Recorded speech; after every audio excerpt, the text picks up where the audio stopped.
grand disclosure, friends or foes? Humanity has come a long way. It was only 1919 when we flew over the ocean for the first time. Now, a bit over a century later, we have flying vehicles exploring other worlds and probes traveling across interstellar space. Not an easy feat. But despite our achievements, many believe that some scientific leaps in our history had an unlikely boost from technologies alien to our kind, as a collaboration under which the most transcendental discovery of all times remains concealed. Whatever the truth may be, interest for understanding how special we really are within the universe has never been greater. And this renovation interest is not disconnected from the U.S. Intelligence Authorization Act of 2021, approved by the Trump administration, which mandates the Director of National Intelligence, together with the DoD, to compile an unclassified report on unidentified aerial phenomena, or as we call them, UFOs, UAPs, new trendy nicknames, expected to be released in June. There was a lot of skepticism gravitating. This report could very well represent an inflection point in contemporary history. The quest for life beyond Earth is certainly not new, and this year the year marks 60th anniversary of the first serious search endeavor of this nature. Rock star scientists like Frank Drake and Carl Sagan pioneered SETI, the search for extraterrestrial intelligence, and developed state-of-the-art strategizing to this enterprise. And truth be told, we're pretty much the same place more than half a century later. We have come to know, however, that most stars have planets, and that many of those planets could orbit around the habitable zone. As of now, we have identified at least 4,000 exoplanets orbiting their stars, and there are 1,000 more waiting for confirmation. Soon, Earth might not seem so special after all. Now, with this revamped interest for alien civilizations, extraterrestrials, in the wake of new milestone approaching, let's explore some potential outcomes through the lens of a complex system which proves particularly useful in the borderline of our knowledge.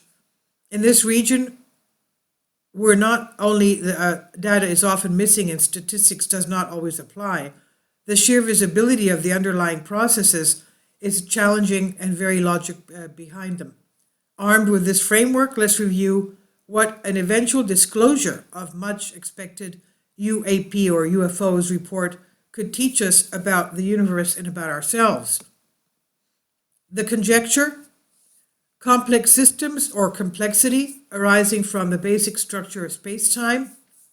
It's embedded into physics and prevalent in chemistry, but probably reaches the summit in biology with the emergence of life, particularly intelligent life, under the premise that life is a complex system and that reproduction and evolution are inherent features to it.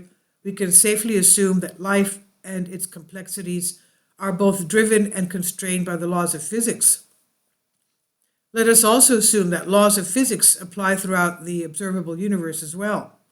Now let's suppose that the declassified National Intelligence Report on UFOs, UAPs, directly or indirectly confirms the existence of alien intelligent life.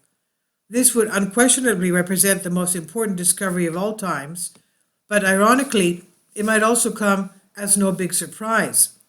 I'll argue, he says, that there are at least 3 reasons why this can be absolutely expected, the last of them being the evidence already acknowledged by the U.S. Navy.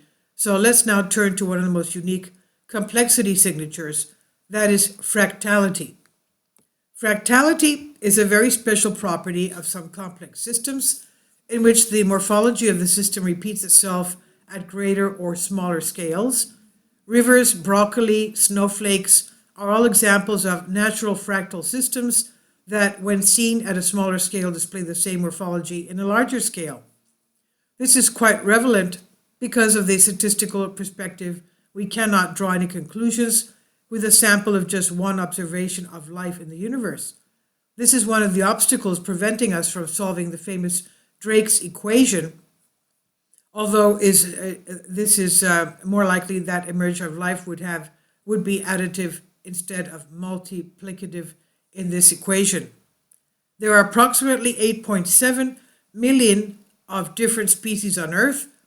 Should this number seem large, note that 99% of all species have already extinguished among the course of Earth's 5 mass extinctions, the latest of which annihilated the dinosaurs in the Cretaceous Paleogene, that's about 66 million years ago. This means that even though we only have one observation of an inhabited planet, this observation has actually occurred in at least 5 occasions, and most notably under the very different geological conditions. That is, different planetary conditions. Our planet was totally different every time we had a mass extinction event. From a fractal perspective, we could say that evolution of life exhibits a sort of biodiversity fractality or recurrence, which may invalidate the one observation scenario. Contrary to the classic standpoint, life seems to emerge indefinitely and persistently wherever there are broad conditions for it, possibly unrestricted to time or nor unique geological setups. Second, assume as we have, that life is a complex system, has a tendency to reproduce and evolve and diversify. An epidemiological approach describing epidemic states would equate to one if mankind would be the only intelligent civilization to emerge in the cosmos, the one observation case. This is mathematically not different from Drake's equation, which factors in different parameters that allegedly modulate the detectability of intelligent life throughout the universe. Under their either framework, whichever are the ultimate factors fostering intelligent life around a given star, we can assume they will not remain static in time, just as conditions of stellar systems are neither static. The scenario in which Earth is and has been or will be the only inhabited planet in the history of the universe assumes that the myriad of factors that must converge to nurture intelligent life vary in such a precise way that they cancel each other's variation out to maintain the result of the equation exactly equal to 1 along the history of time. In order to gain some perspective of the unlikeliness of the one observation case, let's think for a second how there are 7.7 billion people in the world, each with approximately 11 billion neurons. This adds up to 8.5 times 10 times to the 19th human neurons on the planet. Since there are around 1 times 10 to the 24th stars in the universe, and it's likely that each one of them has at least one planet in its orbit, expecting that the sum of all potential instances of intelligent life emerges equal to 1 across eons would possibly be 100,000 times more difficult than expecting all human beings on the planet to hold exactly the same thought throughout their entire lives. It's orders of magnitude likelier to expect numerous civilizations across the universe rather than just one observable observation scenario. Many scientists and research papers applying different approaches arrive at this very conclusion. The evidence. For decades, UFO researchers have collected mounting evidence from real sightings, but in December 2017 and March 2018, something changed. A group of people assembled by Blink 182's Tom DeLonge and former U.S. intelligence officer Lou Elizondo released 3 videos where aerial vehicles can be seen maneuvering as no human-made technology can.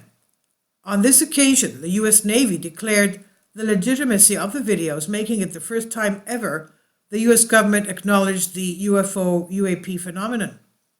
From the videos, it does not take too much analysis to conclude that these objects are able to manage gravitational field in a way in which we do not yet understand, or so we think. Interestingly, though, Salvatore Cesar Pais, a U.S. Navy researcher, applied for patent US 10144532B2 for his craft using an inertial mass reduction device. On the paper, Cesar Pais states that a rotating device such as a rotating disc could generate an electromagnetic field with certain vibrational characteristics that would enable a vacuum-like force to offset the inertial mass of the craft.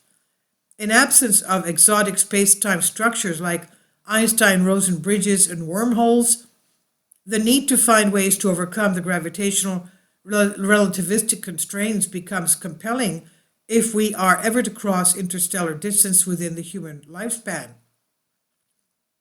If we cannot find ways to isolate vessels from the energy mass constraint, it would take more than 100,000 years just to reach the other end of our own galaxy, let alone galaxies far beyond.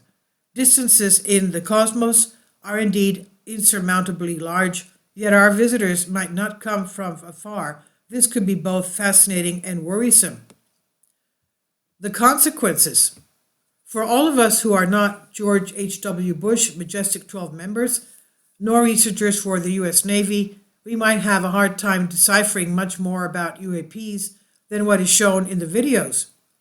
Fortunately, as Luis Elizondo puts it himself, disclosures are not an event, it is a process, and the process has begun. The factual source of concern is the strategy governments will ultimately adopt after disclosure. The old urban legend depicts a decades-long peaceful military and experimental collaboration. The new narrative highlights a potential threat UFOs, UAPs might pose to the security of military powers, chiefly that of the US. If such collaboration did exist, shouldn't it have incorporated the greatest minds, scientists, humanists, and religious leaders of the world? Shouldn't a multilateral organization like the United Nations had assumed the leadership on behalf of all mankind? If, on the other hand, these vehicles are indeed a threat and had been so for years, secluded from presidents and Congress, wouldn't that qualify as a major security flaw in the U.S. intelligence and military apparatus?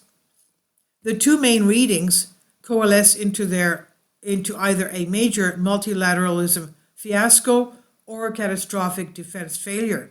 But that as it may, we can expect U.S. military industry to exert all its power to keep capturing the biggest part of $1 trillion one way or another, with peace and global cooperation directly threatening their status quo.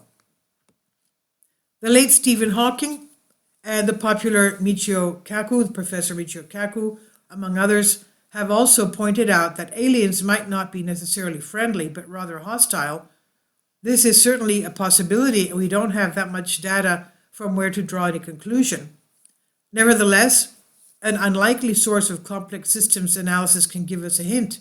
In Anna Karenina, Tolstoy writes, "All happy families resemble one another, but each unhappy family is unhappy in its own way." The Russian writer speaks about the trade-off between complexity and entropy. The higher the level of happiness, that is support, satisfaction, collaboration, etc., the higher the level of complexity. Statistically, there are much fewer arrangements that allow complexity to emerge as compared to non-complexity configurations. Intuitively, unhappy families deal with less collaboration, higher friction, larger disorder, etc., leading to higher entropy. Similarly, there are many more alternatives in which molecules, structures, individuals can be disordered vis-a-vis ways in which they can hold productive and meaningful interactions, leading to possible emergence of complexity. This applies to molecules, human beings, and countries. All the same, it is much easier to be a poor country with a lousy democratic system than a highly developed nation that champions human rights and promotes renewable energies. From the above, a qualitative corollary is that if there are multiple civilizations in more advanced technological stages than ours, they will be more complex, and more complex they are, the more they should converge. They will be more complex, the more complex they are, they will converge. That said, we are left with two options. One, the more advanced they become, the more hostile they grow, or two, the more advanced, the more civilized.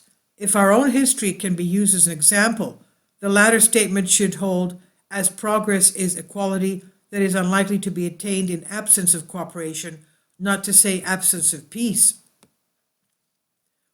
On the quantitative side, one could argue that the single most important piece of information we could take out from the grand disclosure would be where they come from. And no, that is not a tourist concern. If they come from another galaxy, in particular one far away, we could swiftly estimate the intelligent life emergence likelihood, which whilst not unique, would still remain quite rare. This would reduce the probability of statistical outliers if, on the opposite side, they do come from a very nearby galaxy, even our own Milky Way galaxy, or however they call it. Then intelligent life and civilizations could be counted by the thousands or even millions across the universe. In such a scenario, it's plausible that one or several civilizations may have attained high technological progress despite being hostile to other civilizations, statistical outliers. In fact, one could argue that mankind is not unmistakably friendly. Finally, examples from our own civilization suggest a positive relationship between hostility and isolation, but even if that relation does not hold universally, statistically, we should still have more fellows than foes around our neighborhood. Our generation is in for a treat. To be the first humans to ultimately appraise our true place in the cosmos cannot be benchmarked against any other event in history. The potential advantages the grand disclosure might bring could empower us to overcome the most alarming challenges of our planet, from sustainability to human rights to poverty. More significantly, it will grant us a comprehensive perspective of our own selves, enabling us to elevate humanity to a truly cooperative, constructive civilization that values gender, racial, and biological diversity, preserving and collaborating among species, foreign and domestic. Not an easy feat indeed. This is by Carlos Rodriguez Ruiz, Bended Reality. Please leave your comments and thank you for your support. Please support my Patreon account. The daily posts are 5 videos daily, and they are totally different from what I have on my YouTube channel. Thank you so much for your support and that you find all my content so interesting. You'll find the Patreon account details in the description box below.